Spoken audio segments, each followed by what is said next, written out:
parents. So thank you so much, Mr. Speaker. I'd like very much to welcome a next leader here to the podium, a local leader who absolutely knows how education impacts every corner of the community.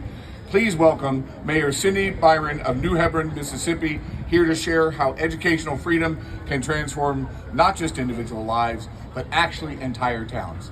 Please welcome Madam Mayor.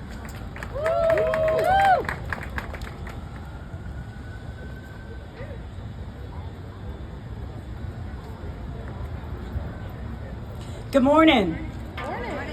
As he said, I'm Cindy Bryan, and I'm the mayor for the town of New Hebron in Mississippi. And as the mayor of a small town, and as a lifelong supporter of public education, I speak today from both personal experience and a passionate conviction. School choice is not just a policy debate. It is a fight for the future of our children. For years, my family has proudly supported our local public schools. My husband, he served on our school board and even as president, the state president of the state board in Mississippi, all while working a full-time career in water treatment. Our children attended public elementary school and public high school. We believed in the promise of a public education, but that promise has been broken. Today, our public schools have become a disappointment, a failure. In fact, basic skills like reading, writing, math, and science are being neglected. Many children leave school unable to read fluently or reason through everyday problems.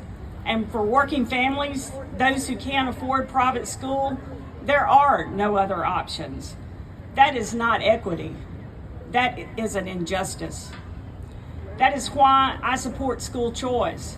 The money should follow the student, whether to public school, private, or religious school.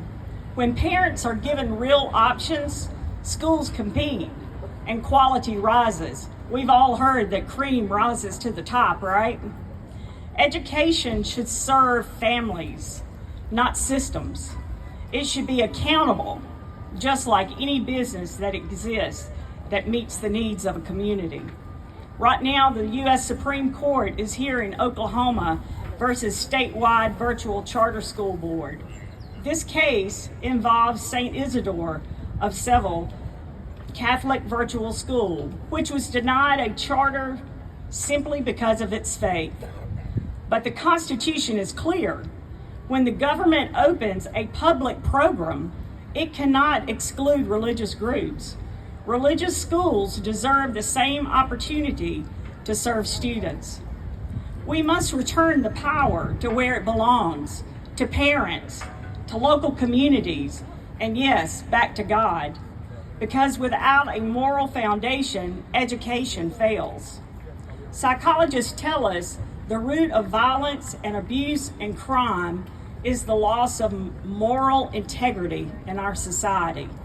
Faith-based education helps restore that foundation. If ever we needed God back in our classrooms, it's now. Do we believe that? Yes.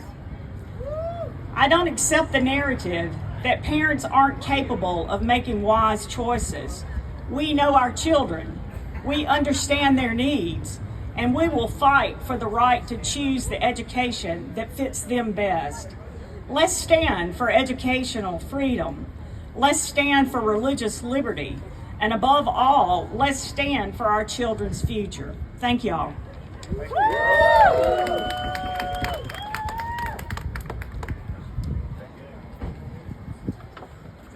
You know, when you're my age and you hear you got to fight for the right, you know it comes up a different song, right? We're going to fight for the right of parents to be free, the right of parents to have more choices and more options. That's what this is about.